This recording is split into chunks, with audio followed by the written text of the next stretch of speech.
Nyimba nnya nga kuliko ne lunakola naye nga kuliko ne collab ya Kenzo. Yes. Olumu collab. Yeah. Olumu collab njaka tutunulira awo wennyine omuntu watunulira jagama mu myaka 3 kitegeeza buli mwaka wale n'oluyimba lumu n'ekitundu. Enyimba bwe njogera ennyimba nnya kitegeeza ennyimba ezo nnya zezikoleddwa video. Zezikoleddwa video. Zigenda eri eggwanga. Kati wabaddeyo ze mbadde nkola mu studio nga nze zitanabafuluma. Yes. Omuntu watunulira kampu ya Edisa Msuza Kenzo, kampu ya amaanyi. Neero omuyimbi nga Eddy Kenzo Jibera tujja tutunulira nga olaba Harmonize okuba ku kampu ya Diamond Platnumz, Rayvanny n'abasigadde. Omuyimbi ab'amaanyi asigala nga yeetengeredde tavaayo n'abanga nti engeri gy'ovuddeyo olugendo lulabika nga luzibu. Lwaki ovuddeyo ate tutunulira nti olugendo lulabika nga luzibu? Olugendo lwonna olw'obulamu tetusiri wangu muganda wange.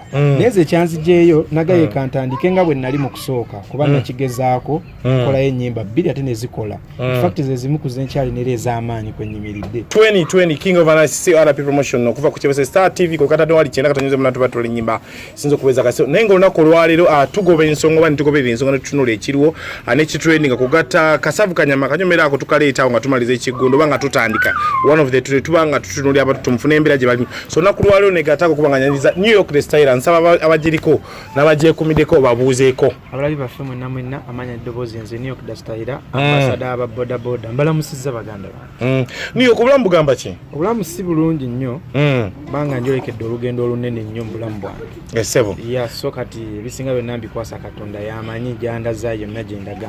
Okay. Esebo. So njaga tutunulira olunaku lwaleero olugendo lwoyolekedde obaddewa nga tonayingira lugendo luno lwoyolekedde olulala? Mbadde mu Big Talent. Esebo. Nga ndi omu ku bayizi ba Big Talent. Yeah, time neetuuka. Nenvayo mu Big Talent nentandika olugendo lwange. Yeah. Big Talent yenda atagimanyi kibiina kino okiyingira ddi? Big Talent sijjukira bulungi nnaku za mwezi okuddayo nga ngenze nejja contract zange nabo.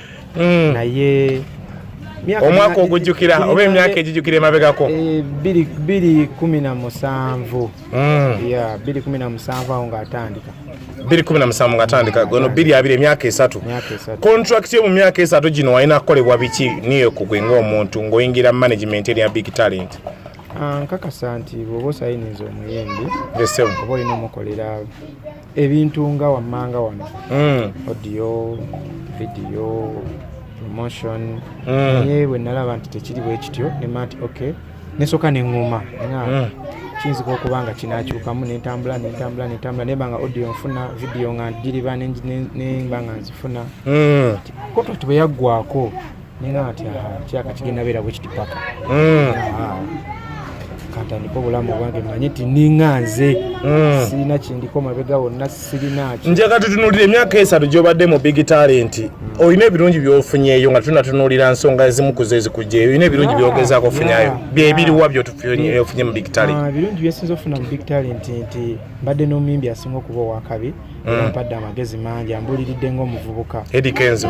Nemmanya nti omuvubuka atambula bw'atyo obulamu butambula bwe luti olina kukola bw'otyo ofuna kino okola ennyo ofuna kino ate nze siyinza kuvaayo nenenya Eddy Kenzo kubanga Eddy Kenzo si ye yansayininga wabula management yakola ki yansayininga era siyinza vaayo nenga nti Eddy Kenzo takoze kino Eddy Kenzo yazanya paati ye nga ye omuntu era byansomeseza bimu ku byentambulirako.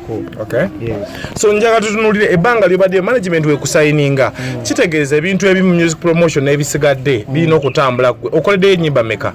Nkoleddeyo ennyimba nnya nga kuliko ne lunakola naye nga kuliko ne collab ya Kenzo.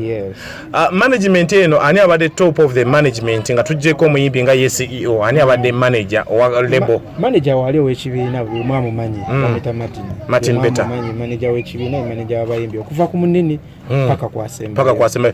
Ennyimba ziri nnya 3 zizo nnya za olumu collab njaga tutunulira awo wennyine omuntu watunulira jagama mu myaka 3 kitegeeza buli mwaka wale n'oluyimba lumu n'ekitundu. Enyimba bwe njogera ennyimba nnya kitegeeza ennyimba ezo nnya zezikoleddwa video. Zigenda eri eggwanga kati wabaddeyo ze mbadde nkola mu studio nga nze zitanabafuluma. Omuntu watunulira kampu ya Edisa Msuza Kenzo kampu ya amaanyi neero omuyimbi nga Eddy Kenzo Jibera tujja tutunulira nga olaba Harmonize okuba ku kampu ya Diamond Platnumz, Rayvanny n'abasigadde. Omuyimbi ab'amaanyi asigala nga yeetengeredde tavaayo n'abanga nti engeri gy'ovuddeyo olugendo lulabika nga luzibu. Lwaki ovuddeyo ate tutunula nti olugendo lwalabika nga luzibu. Olugendo lwonna olw'obulamu si lwangu muganda wange naye nze ekyanzijeeyo nagaye kantandike nga bwe nali mu kusooka kuba nakigezaako kukolayo ennyimba 2 ate ne zikola fact ze zimu ku zenkyali nera ez'amaanyi kwe nnyimiridde kati ne ngamba bwe mba nasobola ozikola nga ndi nzekka sobola okuddamu n'enkikola kyekimu ku kyanzijeeyo naye ate nyaniriza era omuntu yenna ali lwedde okukola nange muyo mwaniriza nga management yagala okusayininga gwe ng'omuyimbi njaniriza bulungi singa ebeesobola otwala omuyimbi ng'omuyimbi concert yaffe gye wakola yanakwatamu ku wa mitanda wali still under Big Talent oba baali tebanakusayininga nali under Big Talent naye nga tebannaba kunsayininga kufuuka muyimbi waabwe ddala nga ninga mukwano gwabwe omuntu wavaayo n'agamba Big Talent togifunyeemu aba mutuufu gwe byewasuubira tobifunye Big Talent nkugambye nti nfunyeemu ebirungi nenfunamu n'amagezi gentambulirako nga nze omuntu nti ate kisinga obukulu mu byonna bino ssente biki bijja luvannyuma omuntu kasita akuwa amagezi agakola ssente nti Eddie Kenzo mukwano gwange era njigiriza bingi anjigiriza we bafuula owoofuuka omusajja ge magezi agasinga okuba amalungi mu bulamu njagala tutunulira olugendo lwo olupya waliwo eyakugjeeyo bawasazeewo obusazi n'ogamba nze New York olwakino nekino njagala kutandika lugendo lupya kuba omuntu oyinza okuva ku kampo olinga akugambye New York ovaayo nkutwala wano n'ekisigadde tewali yanzijeeyo tewali yakupiseemu mokka yes natunuddemu nga ndaba bwe mbeera nzekka kinsingira okuba eno kubanga ne contract tebalimwaninze eweddeko yali ya myaka emeka 3 yali yabbanga eyo myaka 3 weyagwako nebasirika nembeera mubaddemu bayimbi bameka mu Big Town ng'ogyeko omunene Eddie Kenzo yennyini mbaddemu mwalimu Pia Pounds n'agenda waliyo Sewa waliyo Joy Good waliyo Eldre n'abayimbi abalala ababakinga we nange bano bonna b'oyogeddeko abamu be tumanyiko Pia Pounds takyaliyo simanyi oba kituufu naye alabika nga takyaliyo nawe tokyaliyo abasigadde simanyi standi yaabwe okuvaayo kwammwe kulabika nga kuleseemu ebituli mu kampu ofuna omukisa okujoyininga lebo yonna endala okyalina obudde bwa lebo oba oyagala kuba ku lebo ng'oli wekka anti kyenkugambye nti singa omuntu gyali ng'asobola okukola nange ng'ayagala music ng'ayagala omuyimbi New York omanyi kinyuma nnyo okukola n'omuntu ng'akwagala ng'oli tazze buzijja asobola okuba awulidde nti omuyimbi waali kinyuma nnyo okukola n'omuntu ng'ayagala music ng'ate ayagala n'omuyimbi gwazze okukola naye awo kyanguwa omuntu bwati wabanga gyali kole sirina buzibu okay so mu mbeera eyo New York style olugendo olupya lutandise na project ki empya abantu bannayuganda gye babayindya kuba omuntu wava wasimbulirwa kakitegeeza agenze kunoonya kitegeeza agenda kukola oba agenda kweteeka yeeteeseteese olugendo olupya lutandise naki olugendo olupya ntutandise n'olimba lange balitanakwata lyrics nalukoze ne Palaso nazeeyo gye natandikira abantu bebanjagalira naye nga kati olugendo kandutandikire gye lwatandikira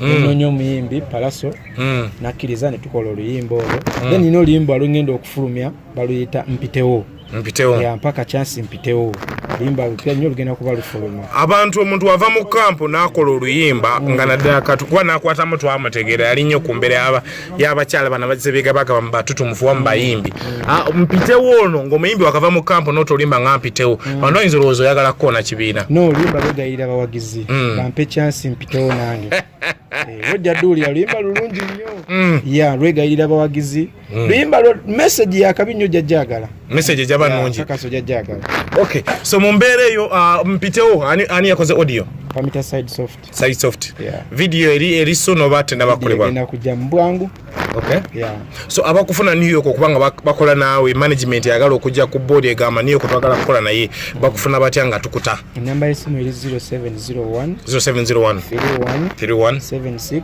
56 0774 66 97 73 ye namba ya New York gola gikwata eyo ngikwata yennyini kuba sirina kati manager